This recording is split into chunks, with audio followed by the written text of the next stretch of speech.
Boa tarde, pessoal, tudo bem? Como estão? Aqui está uma tarde meio chuvosa, aqui em Jaraguá do Sul, mas nós estamos aqui firmados no Senhor e prontos para compartilhar com você mais uma palavra. Não se esqueça, queridos, a gente tem enviado esses vídeos aos amigos, aos conhecidos, e o desejo da gente é compartilhar uma palavra e essa palavra trazer edificação, é trazer a reflexão para engajamento na vida.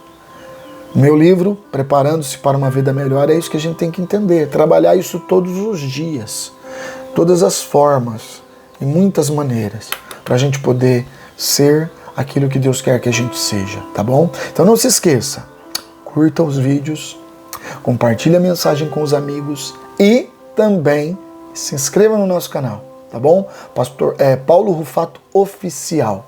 Se inscreva lá, ajuda-nos a compartilhar a mensagem do Evangelho, em nome de Jesus, tá bom?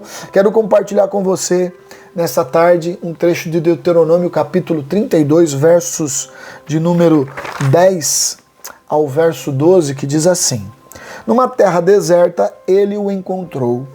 Numa região árida e de ventos uivantes, ele o protegeu e dele cuidou. Guardou-o como a menina dos seus olhos, como a águia que desperta sua ninhada, paira sobre os seus filhotes e depois estende as asas para apanhá-los, levando-os em segurança. O Senhor sozinho o levou, nenhum Deus estrangeiro o ajudou. Esse trecho, queridos, foi escrito por Moisés. Moisés é o principal profeta do judaísmo, escritor dos 5 primeiros livros da Bíblia, chamado Pentateuco. E aqui em Deuteronômio, que é o 5º livro que ele escreveu, ele já está na sua fase final de ministério. Capítulo 33 próximo já vai falar sobre a sua morte e ele vai passar o seu legado, vai deixar o seu legado a Josué, que vai dar continuidade ao que Deus começou na vida desse povo. E o que Deus começou na vida desse povo? Deus fez uma promessa para Abraão, de Abraão formar um povo. Olha só, Abraão, um homem já velho, sua esposa Sara, estéril, mas de repente Deus cumpre a promessa na vida deles, nasce Isaac. De Isaac nascem 2 filhos, gêmeos, Esaú e Jacó. E de Jacó nascem 12 filhos, que vão ser as 12 tribos de Israel. Desses 12 filhos, José vai ser vendido para o Egito, e a partir de José é que a sua família vem para o Egito. Eu estou resumindo tudo para a gente poder entender um pouquinho. José vai ser levado para o Egito, vendido para o Egito, depois os seus irmãos vão atrás, ele perdoa os irmãos, e ali os irmãos permanecem, e eles ficam ali de geração em geração. José morre, o faraó que pôs Josué como governador morre, vem outros faraós, e eles ficam ali durante 450 anos escravizados. E Moisés vai lá tirá-los depois. Aí nós temos as 10 pragas, nós temos eles saindo do Egito, 2 milhões de pessoas, daqueles 12 homens, 12 milhões de pessoas. Eles vão atravessar o deserto, atravessar o Mar Vermelho e chegar à margem do Rio Jordão para atravessar a Terra Prometida. Mas o que acontece? Os espias, 12 espias que foram visitar a terra para ver como que a terra era e como eles podiam entrar na terra, 10 deles voltaram com uma notícia ruim. E somente Josué e Caleb vão acreditar no Senhor, mas estes 10 criam uma incredulidade no meio do povo. E eles são orientados por Deus a voltar para o deserto, e eles ficam ali mais 38 anos. Então, queridos, Moisés está nesse momento entregando a Josué. Ele vai entregar para Josué a direção do povo de Israel, e a partir de Josué eles vão entrar na Terra Prometida. Mas esse capítulo 32, Moisés ele vai trabalhar ali na sua oração tudo aquilo que Deus é, tudo aquilo que Deus fez sobre o povo de Israel, conduzindo eles, cuidando deles durante esses 40 anos. Não foram só 40 anos de cuidados de Deus, mas foram 40 anos onde Deus estava forjando este povo, porque havia uma promessa. A promessa que foi feita lá a Abraão: ó, de ti eu vou fazer uma grande nação, e essa nação vai ser numerosa. Serão mais do que as grãos de areia da praia, mais do que as estrelas dos céus. E eu vou colocar esse povo numa terra prometida. Então, esses versículos aqui falam sobre esse Deus que pegou esse povo, encontrou esse povo, conduziu eles pelo deserto, guiou-os até esse instante. E ele diz no verso 11, que eu quero compartilhar com você, que como a águia que desperta a sua ninhada, paira sobre os seus filhotes e depois estende as asas para apanhá-los, leva-os em segurança. Então, o Moisés ele vai utilizar aqui agora a figura da águia e da sua ação sobre a sua ninhada, que representa, assim, Deus com a sua ação sobre o seu povo. E nós temos aqui 3 coisas importantes que a águia faz e que Deus quer fazer na nossa vida. Eu não sei se você já parou para pensar, mas a figura da águia ela é uma figura imponente. Em qualquer história, de qualquer povo, e principalmente em alguns povos, né, que tem na sua fauna a águia, vai entender que a águia ela é das aves a principal predadora. Ela vai estar no topo da cadeia. Mas é interessante porque a águia ela tem algumas características. Ela constrói seu ninho nos lugares mais altos e extremos, onde não há acesso de pessoas. A águia, ela consegue voar a alturas inimagináveis para um pássaro. A águia, na mais longa altitude que ela possa estar, ela consegue ter uma visão clara do seu alvo. E ela consegue atingir velocidade e força. Agora, eu não sei se você parou para pensar que... será que uma águia não tem fragilidade? Ela tem. Sabe qual é a maior fragilidade da águia? Ninho. No ninho ela está vulnerável. No ninho ela se torna presa. No ninho ela se torna alvo. Mas quando ela está nos ares, ela não é alvo. E aqui é interessante porque o texto fala que a águia desperta a sua ninhada. Ou seja, o texto diz que ela paira sobre o ninho. E algumas histórias dizem que as águias elas jogam os filhotes. Num determinado tempo elas jogam os filhotes do ninho para que os filhotes comecem a se desenvolver. Por quê? Porque o ninho realmente ele representa essa fragilidade. Se os filhotes não saem do ninho, eles vão se tornar ali presas muito fáceis. Então, o que Deus está querendo fazer? Utilizando a figura da águia que paira sobre os filhotes, né? E que joga eles do ninho. Deus está querendo desenvolver neles a identidade de águia. Como Deus quer que nós desenvolvamos a nossa identidade de filho. De filho. Então, o ninho é vulnerável, o ninho é frágil. Então nós precisamos despertar para a nossa identidade, né? Às vezes, Deus não quer só se revelar como um Deus poderoso, um Deus grande, um Deus maravilhoso. Isso Ele é. Se Ele estiver calado, Ele é. Ele continua sendo, mas às vezes Ele também quer revelar quem nós somos. A Bíblia vai dizer que a terra anseia pela revelação dos filhos de Deus. Então, a terra quer ver essa identidade em nós. Deus quer ver essa identidade em nós. Não continue no ninho. Continuar no ninho quer dizer ficar do mesmo jeito. Da mesma forma. A mudança ela vai gerar a construção dessa nova identidade. Então jogar fora do ninho não é expor ao perigo. É expor a um treino, a um treinamento. Então todas as situações que passam na nossa vida, elas representam um treinamento de Deus para nós. Porque Deus está querendo desenvolver em nós a identidade de quê? De uma visão, de uma força, de uma velocidade, de uma destreza, para que a gente possa interagir com a vida não como vítimas. Não como vítimas, mas como protagonistas. Protagonistas de uma história de vitória. Não de lamentação, não de murmuração, não de reclamação, porque o povo já experimentou isso lá no deserto. 40 anos por quê? Por causa de murmuração, por causa de reclamação, por causa de incredulidade. Eles queriam continuar no ninhozinho do Egito. Mas no ninho do Egito eles estavam muito mais frágeis do que no deserto. Porque no deserto, Deus entrou com eles.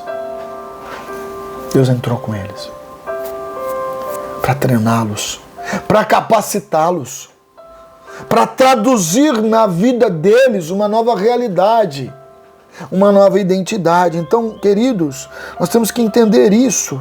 A águia no ninho não tem potencial. O potencial dela está no voo. O potencial dela está em subir nas maiores alturas para enxergar o máximo possível, para aproveitar o máximo da sua velocidade, para incorporar todas as suas potencialidades na sua identidade de águia. Você já sabe quem você é? Você já tem a sua identidade? Já desenvolveu a sua identidade? De repente você olha para os problemas. Pare de olhar para os problemas como problemas. Olhe para os problemas como um campo de treinamento, onde vai ser trazido à tona a sua identidade. Amém? É isso que nós temos que entender. Então a águia, primeiro, ela joga os filhotes. Ela quer que eles saibam que eles são águias. Ela quer que eles se desenvolvam, saiam da fragilidade do ninho. Mas o texto diz que ela paira sobre eles. Então paira sobre os seus filhos. Ou seja, não existe identidade sem modelo. Ela é um modelo para eles. Ela está pairando, voando sobre eles. Ou seja, eles estão vendo que, mesmo que eles estão caindo talvez do ninho, eles estão vendo a mãe sobrevoando sobre eles. Ou seja, olha, ela voa. Porque o filhote só vê a mãe chegando, parando sobre o ninho e tratando deles. Mas ali não. Eles estão vendo ela voar.